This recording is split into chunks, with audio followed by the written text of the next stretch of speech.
Estamos estudiando las características de una iglesia saludable, las características de la iglesia primitiva. Y en Hechos capítulo 2 vemos las características de la iglesia primitiva, la primera iglesia que se fundó después de que Jesucristo regresó al Padre. Y el capítulo 2 versículo 38 vemos que Pedro les dijo: arrepentidos y bautícese. Ya vimos arrepentimiento o conversión, ya vimos bautismo, y el versículo 42 dice: y perseveraban en la doctrina de los apóstoles. Lo vamos a ver adelante. Comunión unos con otros, la unidad lo vamos a ver adelante, pero dice en el partimiento del pan. Esto habla acerca de la Santa Cena o Cena del Señor, como usted le quiera llamar. Ahora bien, vamos a hablar de esto que tenemos que hacer, que es la Santa Cena. Ahora bien, vayamos al Antiguo Testamento, por favor. Vamos al Antiguo Testamento. En el Antiguo Testamento, en Éxodo capítulo 12, usted va a leer: después Dios envía 10 plagas al pueblo de Egipto por medio de Moisés. En la última plaga, Dios le dice a Moisés que celebre la primera fiesta judía.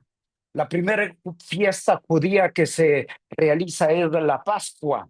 Ahí se inicia el calendario judío, se inicia la Pascua, la primera fiesta, como ya lo dije.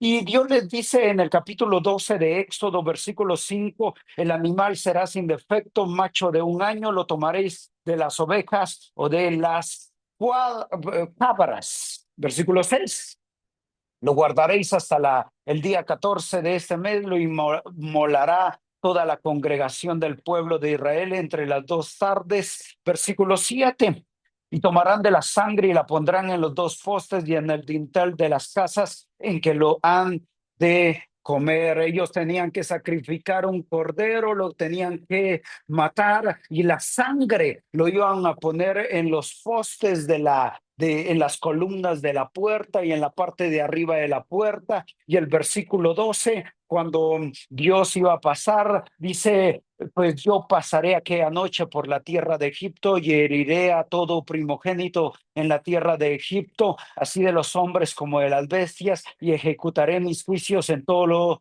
los dioses de Egipto, yo Jehová. Entonces, los israelitas tenían que matar el cordero, la sangre la iban a untar en los 2 postes de la casa, en la parte de arriba de la casa, y iba a ser la señal de que Dios no iba a bajar e iba a matar, asesinar al primogénito que estuviera en la casa. Ahora bien, esa sangre significaba ya de más adelante el nuevo pacto. Iba a significar ese cordero sin mancha. Y pues en Isaías capítulo 53, no lo puse acá, pero dice: como cordero fue llevado al matadero, delante de sus trasquiladores no abrió su boca, enmudeció. Ese cordero perfecto iba a ser en el Nuevo Testamento Jesucristo, esa sangre. Pero esa Santa Cena, ese cordero, fue profetizado en el Antiguo Testamento, en Jeremías capítulo 31. Esa sangre iba a cerrar el nuevo pacto. Jeremías 31:31 dice: he aquí que vienen días, dice Jehová, en los cuales haré nuevo pacto con la casa de Israel y con la casa de Judá, no como el pacto que hice con sus padres el día que tomé su mano para sacarlos de la tierra de Egipto, porque ellos invalidaron, rompieron, quebraron mi pacto, aunque fui yo un marido para ellos, dice Jehová. Pero este es el pacto que haré con la casa de Israel después de aquellos días, dice Jehová: daré mi ley en su mente y la escribiré en su corazón, y yo seré para ellos como Dios y ellos serán como pueblo. Jeremías 31, versículo 31 al 34. Pero vea, Jeremías 32:40: y haré con ellos pacto eterno, que no me volveré atrás de hacerles bien, y pondré mi temor en el corazón de ellos para que no se aparten de mi. Jeremías capítulo 34, versículo 18 19, y entregaré a los hombres que traspasaron mi pacto, que no han llevado a efecto las palabras del pacto que le celebraron en mi presencia, dividiendo en dos partes el becerro y pasando por en medio de ellas a los príncipes de Judá, a los príncipes de Jerusalén, a los oficiales y a los sacerdotes y a todo el pueblo de la tierra que pasaron entre las partes del becerro. Estaba profetizado en el Antiguo Testamento, inició con la Pascua y se siguió celebrando la Pascua y así se cerró el antiguo pacto por medio de sangre. Y fue profetizado que en el Nuevo Testamento iba a venir un cordero para sellar el nuevo pacto. En los evangelios, Mateo capítulo 26, versículo 17 al 29, Marcos 14, versículo 22 al 25, Lucas capítulo 22, versículo 7 al 23, Juan capítulo 13, versículo 21 al 30, nos habla acerca de la Santa Cena. Jesucristo estaba celebrando la Pascua cuando Él viene. Él cambia la Pascua por la Santa Cena. ¡Wow! Entonces, la Santa Cena la vemos ya realizada.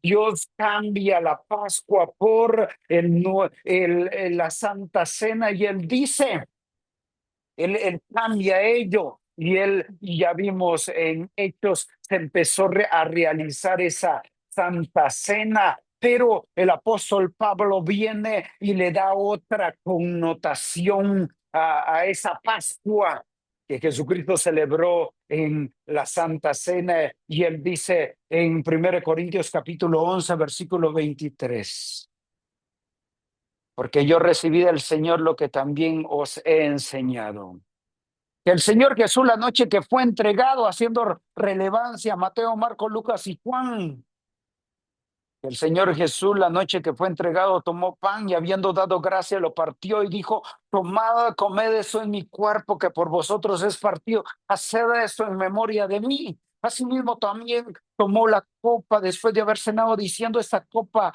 es el nuevo pacto. El antiguo pacto se cerró por medio de un cordero, la Pascua, y el nuevo pacto era sellado por la sangre del cordero Jesús. Cristo, en mi sangre hace esto las veces que la bebieres en memoria de mí. Versículo 26 de 1 Corintios 11. Así pues, todas las veces que comieres este pan y bebieres esta copa, la muerte del Señor, anunciáis hasta que Él venga. El pan, la galleta que tú comes, significa el pan sin levadura que Jesucristo tomó y partió la noche que fue entregado en los evangelios, y significa ese cuerpo que fue quebrado, escupido, lastimado por nosotros. Ese vino, ese refresco que tú tomas en la Santa Cena, significa el vino que Jesús tomó esa noche que fue entregado en los evangelios, y significa esa sangre que fue derramada en la cruz cuando murió, y esa sangre selló el nuevo pacto. Ahora bien, el autor a los Hebreos en el capítulo 8 y 9 le da un nuevo significado a esa sangre. Y dice en el capítulo 8, versículo 6 de Hebreos, pero ahora tanto mejor ministerio es el suyo, cuanto es mediador, hablando de Jesucristo, de un mejor pacto, estableció sobre mejores promesas. Porque si aquel primero hubiera sido sin efecto, ciertamente no se hubiera procurado lugar para el segundo. Está hablando del antiguo pacto y está hablando del nuevo. Usted va a leer en su casa todo el capítulo 8 de Hebreos, pero el capítulo 9 de Hebreos va a decir el capítulo 9, versículo 7, pero en la segunda parte, hablando del tabernáculo, solo el sumo sacerdote una vez al año, no sin sangre, la cual ofrece por sí mismo por los pecados de la ignorancia del pueblo. Versículo 11 del capítulo 9 de Hebreos. Pero estando ya presente Cristo, sumo sacerdote de los bienes venideros por el más amplio y más perfecto tabernáculo, no hecho de manos, es decir, no de esta creación. Versículo 12, subráyelo.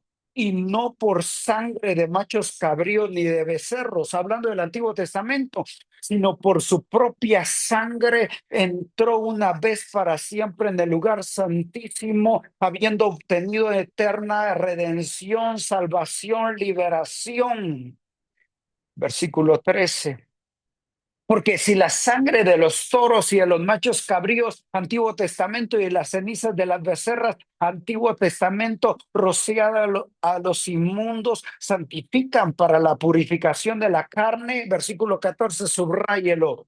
Cuánto más la sangre de Cristo, el cual mediante el Espíritu Santo se ofreció a sí mismo sin mancha a Dios, limpiará vuestras conciencias de obras muertas para que sirváis al Dios vivo. Así que, versículo 15, por eso es mediador de un nuevo pacto, para que interviniendo muerte para la remisión de las transgresiones que había bajo el primer pacto, los llamados reciban la promesa de la herencia eterna. Versículo 16, porque donde hay testamento, testamento significa pacto, es necesario que intervenga muerte del testador. Por eso fue necesario que Jesucristo muriera, porque el testamento o pacto con la muerte se confirma, porque es validado entre tanto que el testador vive, de donde ni el primer pacto fue instituido sin sangre, porque habiendo anunciado Moisés todos los mandamientos de la ley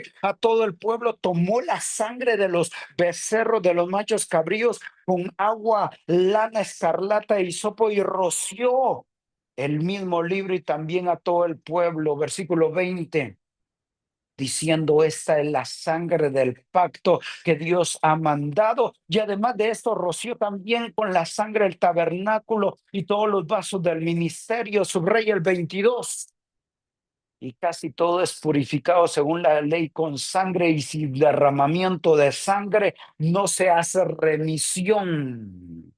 Versículo 26 del capítulo 9. De otra manera le hubiera sido necesario padecer muchas veces desde el principio del mundo, pero ahora en la consumación de los siglos se presentó una vez para siempre por el sacrificio de sí mismo para quitar de en medio el pecado, y de manera que está establecido para los hombres que mueran una sola vez y después de esto el juicio. Así también Cristo se ofreció una sola vez para llevar los pecados de muchos, y aparecerá por segunda vez en relación con el pecado para salvación a los que le esperan.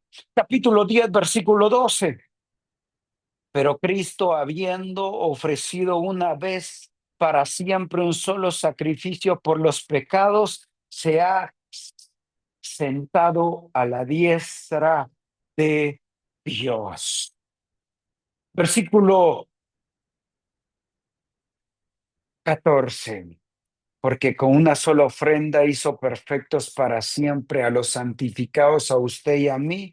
Versículo 19. Así, hermanos, teniendo libertad para entrar en el lugar santísimo por la sangre de Jesucristo, por el camino nuevo y vivo que Él nos abrió a través del velo, esto es, de su sangre. Cuando Jesucristo murió, el velo del tabernáculo del templo se abrió. ¿Qué quiere decir? Que por medio de la muerte de Jesucristo tenemos entrada al lugar santísimo, tenemos entrada a Dios, y ahora podemos, no por medio de el sacerdote llegar a Dios como en el Antiguo Testamento, sino que ahora entrar directamente al Padre. Dios le bendiga, siga preparándose en esto. Dios le bendiga, bendiciones hasta un nuevo tema. Bendiciones.